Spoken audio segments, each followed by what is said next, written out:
Hello my dear student and friends, आज हम पढ़ेंगे शिक्षा निदेशालय राष्ट्रीय राजधानी क्षेत्र दिल्ली की वर्कशीट 56 और ये 21 नवंबर 2020 की वर्कशीट है। क्लास 10th के लिए विषय सामाजिक विज्ञान एसएसटी और ये अर्थशास्त्र का तीसरा चैप्टर है। राजनीति विज्ञान प्रिंटिंग एरर है, गलती से लिखा हुआ है। इकोनॉमिक्स का तीसरा चैप्टर है मुद्रा एवं साख, इसके बारे में आज हम अध्ययन करेंगे। और पिछली वर्कशीट में हमने 1 अंक वाले 1 मार्क्स वाले क्वेश्चन किए थे। आज हम करेंगे इसमें 3 से 5 अंक वाले दीर्घ उत्तरीय प्रश्न और इनके उत्तर करेंगे, ठीक है, जो काफ़ी इंपॉर्टेंट है आपके फाइनल एग्जाम के लिए। जैसे इसमें 9 क्वेश्चन है और 9 प्रश्नों के उत्तर आपको लिखने हैं।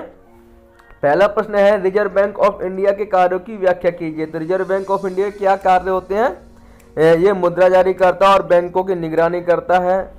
प्रश्न नंबर 2 है, अनौपचारिक क्षेत्र की ऋण गतिविधियों को कम किए जाने की आवश्यकता है, उचित तर्कों से अपने उत्तर की पुष्टि कीजिए।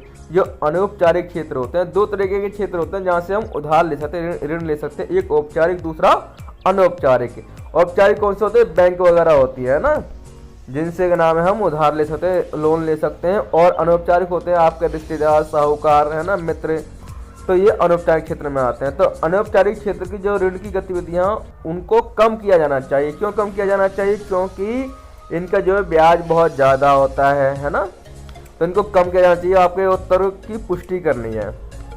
तीसरा प्रश्न है, गरीबों के लिए स्वयं सहायता समूह संगठन महत्वपूर्ण क्यों है, अपने विचार दीजिए।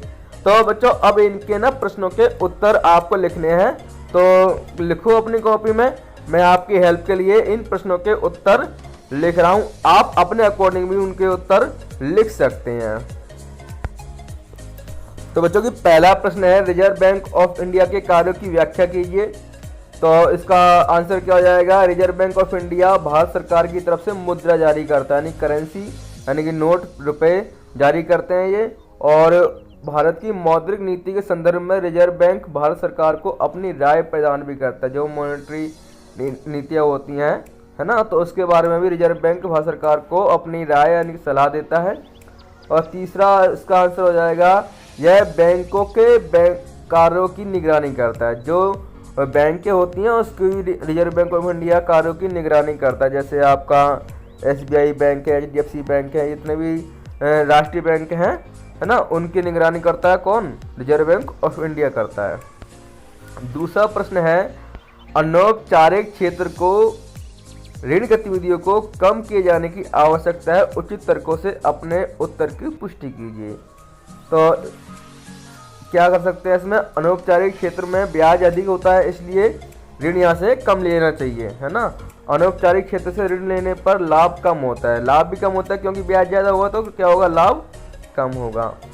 अनौपचारिक क्षेत्र में नियम निश्चित नहीं होते और शोषण अधिक होता है। अगर आप कर्जा नहीं चुका पाते हो, लोन नहीं चुका पाते हो, जो आपने किसी रिश्तेदार से लिया या साहूकार से लिया, तो आपका शोषण भी होता है, क्योंकि इसमें नियम क्या है? निश्चित नहीं होते। कई लोग क्या करते हैं, मकान गिरवी रख के ब्याज पे पैसा ले लेते हैं किसी साहूकार से या किसी अपने रिश्तेदार से, तो उनके मकान भी उसी क्योंकि कोई नियम निश्चित नहीं होता तो मकान भी उनसे छिन जाते हैं या उनके मकान उनको बेचना पड़ जाता है, क्योंकि वो कर्जा नहीं चुका पाते, ऋण के जाल में फंस जाते हैं। इसलिए अनौपचारिक क्षेत्र की ऋण गतिविधियों को कम करना चाहिए। तीसरा प्रश्न है, गरीबों के लिए स्वयं सहायता समूह संगठन महत्वपूर्ण क्यों है। अब पहले तो आप ये जान लो स्वयं सहायता समूह होते क्या है, ठीक है। हाल के वर्षों में लोगों ने गरीबों को उधार देने के कुछ नए तरीके अपनाने की कोशिश की है।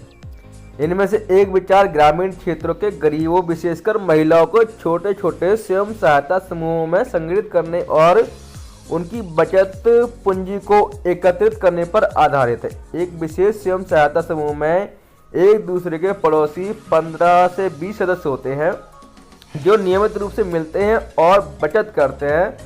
प्रति व्यक्ति बचत 25 रुपये से लेकर 100 रुपये या अधिक हो सकती है। यह परिवारों की बचत करने की क्षमता पर निर्भर करता है। सदस्य अपनी जरूरतों को पूरा करने के लिए छोटे कर्ज समूह से ही कर्ज ले सकते हैं, ठीक है। भाई इकट्ठा कर लेते हैं वो पैसा और आपस में कर्ज ले सकते हैं वो। समूह इन कर्जों पर ब्याज लेता है, लेकिन यह साहूकार द्वारा लिए जाने वाले ब्याज से कम होता है। ब्याज तो लेता है समूह, परंतु साहूकार जो ब्याज ज्यादा लेता है तो ये ब्याज कम लेते हैं। 1 या 2 वर्षों के बाद अगर समूह नियमित रूप से बचत करता है तो समूह बैंक से ऋण लेने के योग्य हो जाता है। यानी कि जो स्वयं सहायता समूह है वो बैंक से भी ऋण ले सकता है। ऋण समूह के नाम पर दिया जाता है और इसका मकसद सदस्यों के लिए स्वरोजगार के अवसरों का सृजन करना, यानी कि उससे क्या होता है, रोजगार भी मिलते हैं लोगों को। जैसे महिलाएं अचार डालना चालू कर देती हैं, पापड़ बेलना, है ना, और दूसरा पशु पालना, दूध की डेयरी खोल लेते हैं लोग बाग, है ना, उसके लिए उनको कर्जा मिल जाता है। उदाहरण के लिए सदस्यों को छोटे छोटे कर्ज अपनी गिरवी जमीन छुड़वाने के लिए, कार्यशील पूंजी की जरूरत है जैसे बीज, खाद, बांस और कपड़े खरीदने के लिए, घर बनाने के लिए, सिलाई की मशीन खरीदने के लिए और हथकरघा, पशु इत्यादि संपत्ति खरीदने के लिए ये जो है लोन यानी कर्जा उनको मिल जाता है स्वयं सहायता समूह के द्वारा।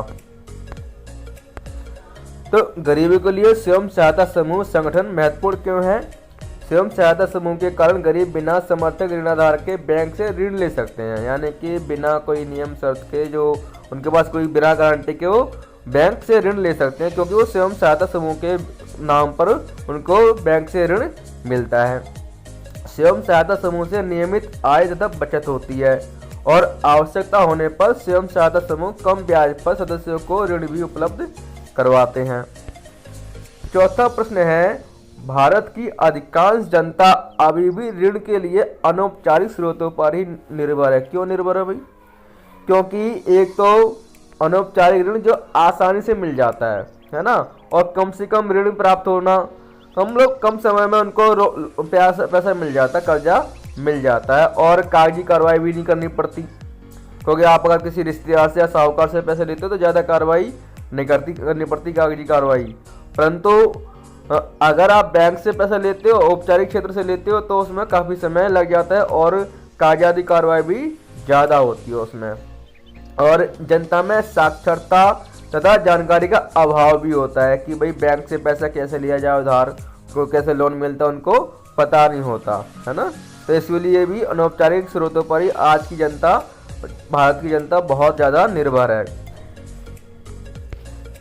5वां प्रश्न है, साख की शर्तों से आप क्या समझते हैं? यह प्रत्येक व्यक्ति के लिए किस प्रकार भिन्न हो सकती है? यानी कि साख की शर्तें क्या होती है? साख मतलब उधार लेना जो होता है ना, ऋण लेना, उसकी शर्तें क्या क्या होती हैं, जिन्हें हम बोलते हैं ऋणाधार। कौन कौन से होते हैं? ब्याज की दर, कि किस ब्याज पे पैसा उधार लिया जाएगा, लौटाने की अवधि की कब तक लौटा दोगे और लौटाने की विधि, और समर्थन ऋणाधार तथा अन्य दस्तावेज, है ना, मतलब डॉक्यूमेंट क्या जमा करोगे आप, ये क्या होता है? जैसे मकान की रजिस्ट्री है, गाड़ी के कागज या कोई पशु है, तो वो ऋणाधार यानी कि अन्य दस्तावेज उनको जमा करने होते हैं। इसे साख की शर्तें कहा जाता है और प्रत्येक व्यक्ति का समर्थन ऋणाधार अलग अलग होता है, इसलिए ऋण की शर्तें भी अलग अलग होती हैं। ठीक है। 6वां प्रश्न है, मुद्रा के आधुनिक प्रकारों ने हमारे जीवन को किस प्रकार सरल किया है? व्याख्या कीजिए। भाई मुद्रा के यानी करेंसी के आज के टाइम पे आधुनिक प्रकार आ गए हैं, है ना, जिससे क्या हो गया है, हमारा लेन देन क्या हो गया, आसान हो गया है। पहले सामान वस्तु के बदले वस्तु दी जाती थी, अब आधुनिक मुद्रा की करेंसी आ गई। अब तो पेटीएम भी आ गया है, किसी के पास वॉलेट पेटीएम आ गया, एटीएम कार्ड आ गया, क्रेडिट कार्ड हो गए, है ना, जिसको सुरक्षित भी आराम से रखा जा सकता है ना। अब लेन देन अधिक सुरक्षित हो गया है, इससे समय की भी बचत होती है। अगर अब आपको कहीं आपके पास पैसा नहीं तो आप एटीएम से पैसा निकाल सकते हो या मोबाइल से भी ट्रांसफ़र करवा सकते हो, है ना, यूपीआई के द्वारा और पेटीएम के द्वारा, जिससे क्या हो गया, बहुत आसान हो गया लेन देन। प्रश्न नंबर 7 है, ये सलीम के जीवन में साख ने सकारात्मक भूमिका निभाई, इसी प्रकार अपने आसपास परिवार या संबंधियों के जीवन में साख की सकारात्मक भूमिका का कोई 2 उदाहरण दीजिए। सलीम कौन है? सलीम आपकी किताब में इसकी कहानी दे रखी है, उसको आपको पढ़ना है। ठीक है। इसने उधार लिया था और उसने उसके जीवन में सकारात्मक भूमिका साख के द्वारा आई। तो और अपने 2 पड़ोसियों के बारे में बताना है, अपने जो परिवार या संबंधियों के बारे में जिन्होंने उधार लिया और अच्छा पैसा उन्होंने कमाया हो। तो उत्तर क्या है, सलीम के जीवन में साख ने सकारात्मक भूमिका निभाई क्योंकि सलीम ने अपनी फैक्ट्री में उत्पादन के लिए आवश्यक कार्यशील पूंजी की जरूरत को ऋण के माध्यम से पूरा किया, है ना। उसने क्या किया, उधार लिया बैंक से पैसा और उसने कार्यशील पूंजी यानी कि मशीनें वगैरह खरीदी जिससे उसकी फैक्ट्री में उत्पादन ज़्यादा हो गया। अब मैं कुछ एक दो उदाहरण दे रहा हूँ पड़ोसियों के, है ना। आप अपने उदाहरण दे सकते हैं। जैसे हमारे पड़ोस में माधुरी चाची ने अपनी बेटी के विवाह के लिए आवश्यक पूंजी ऋण के माध्यम से पूरी की। विवाह करना था अपनी बेटी का उनको, तो उन्होंने उधार लेकर बैंक से पैसा लेकर अपनी कन्या का विवाह किया उन्होंने। उदाहरण दूसरा है, एक राजू है हमारे यहाँ पे। राजू ने क्या किया, एक पंचर की दुकान खोलने के लिए साख की शर्तों पर उधार लिया और शीघ्र ही सारा जो पैसा उसने चुका दिया और एक दुकान का मालिक वो अब बन गया है। प्रश्न नंबर 8 है, साख से आप क्या समझते हैं? साख किस प्रकार संपत्ति एवं ऋण जाल दोनों की भूमिका निभा सकता है? उदाहरण सहित व्याख्या कीजिए। साख क्या एक तरीके से ऋण है यानी कि उधार है, लोन है, ठीक है। तो साख का क्या अर्थ है, एक प्रक्रिया जिसमें ऋणदाता कर्जदार को पैसा, माल अथवा सेवाएं भविष्य में वायदे के अनुसार वापस लौटाने के लिए देता है ना। ऋणदाता यानी कि जो ऋण देता है वो कर्जदार को पैसा देता है या सेवाएं भविष्य में वायदे के अनुसार वापस लौटाने के लिए देता है। साख अगर सोच समझ कर लिया जाता है, अगर उधार सोच समझ कर लिया जाता है और उसका उपयोग या निवेश कम जोखिम वाले कार्य में किया जाता है तो यह संपत्ति की भूमिका निभा सकता है।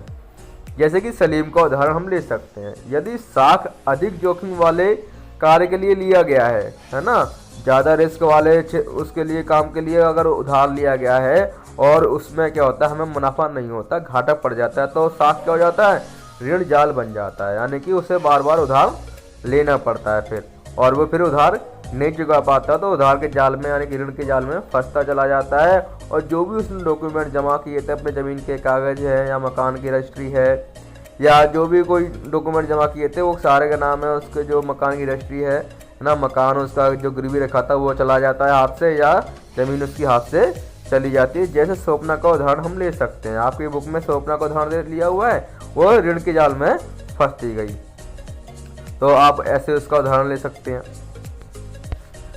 अब 9वां प्रश्न जो है वो एक स्रोत आधारित प्रश्न है, 4 अंक का है ये। इसमें पूछा गया है कि अनुच्छेद को पढ़िए और प्रश्नों के उत्तर दीजिए। मेघा ने घर खरीदने के लिए बैंक से 5 लाख रुपए का कर्ज लिया। इस कर्ज पर ब्याज की वार्षिक दर 12% है और इस कर्ज को 10 साल में मासिक किस्तों में लौटाया जाना है ना। कितने साल के लिए लिया? 10 साल के लिए। हर महीने उसको किस्तों के हिसाब से पैसा लौटाएंगे, 12% ब्याज की दर है। मेघा को बैंक से कर्ज लेने से पहले उसे अपनी नौकरी और वेतन संबंधी रिकॉर्ड दिखाने पड़ते हैं। बैंक नए घर के सभी कागज ऋणाधार के रूप में रख लेता है, जिन्हें मेघा द्वारा ब्याज समेत कर्ज लौटाने पर वापस किया जाएगा। तो बताने आपको यहाँ पर मेघा के आवास ऋण के निम्नलिखित विवरणों की पूर्ति कीजिए। ऋण राशि कितने रुपए है? 5 लाख रुपए है, ठीक है। समर्थक ऋणदार आपको बताना है, अदायगी का स्वरूप बताना है और आवश्यक कागजात कौन कौन से हैं। तो क्या हो जाएगा? ऋण राशि 5 लाख रुपए, ठीक है। और समर्थक ऋणाधार क्या हो जाएगा? नौकरी तथा वेतन संबंधी डॉक्यूमेंट रखेगी कि भैया उसकी नौकरी और इतना उसको पैसा यानी कि सैलरी मिलती है, वो डॉक्यूमेंट यानी कि पे स्लिप जमा करेंगे वो, है ना। अदायगी का स्वरूप 10 वर्षों में मासिक भुगतान, 10 सालों में देना है, हर महीने की किस्तें बांध दी गई हैं। और आवश्यक कागजात क्या क्या रखेंगे? वो आवश्यक कागजात रखेंगे आधार कार्ड और फोटो अपना देंगे, बैंक डिटेल देंगे कि बैंक में कितना रुपया, सारी डिटेल देंगे और पैन कार्ड जमा करेंगे और सैलरी स्लिप देंगे, यानी कि जो उनको वेतन मिलता है, कितना वेतन मिलता है उसकी स्लिप वो जमा करेंगी। तो बच्चों ये आज की वर्कशीट थी। अब आपको क्या करना है, इनके प्रश्न और उत्तर अपने कॉपी में लिखना है और अपने स्कूल का जो क्लास का व्हाट्सएप ग्रुप बना हुआ है उस पर आपको इसका फोटो खींचकर भेजना है। अब लास्ट क्या करना है, आपको वीडियो को लाइक करना है और अपने कमेंट में आप अपना नाम लिख दीजिए, है ना। और अगर आपने अब तक वीडियो को लाइक नहीं किया है, अगर वीडियो को आपने जो भी कुछ कमी लगती है तो उस में आप कमेंट में लिख दीजिए, है ना।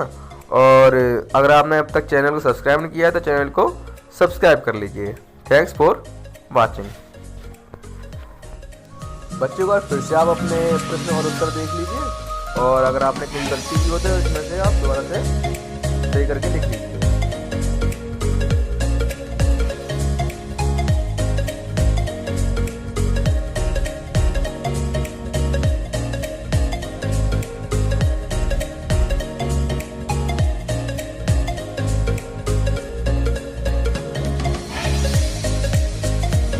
बड़ा करेगा उसको।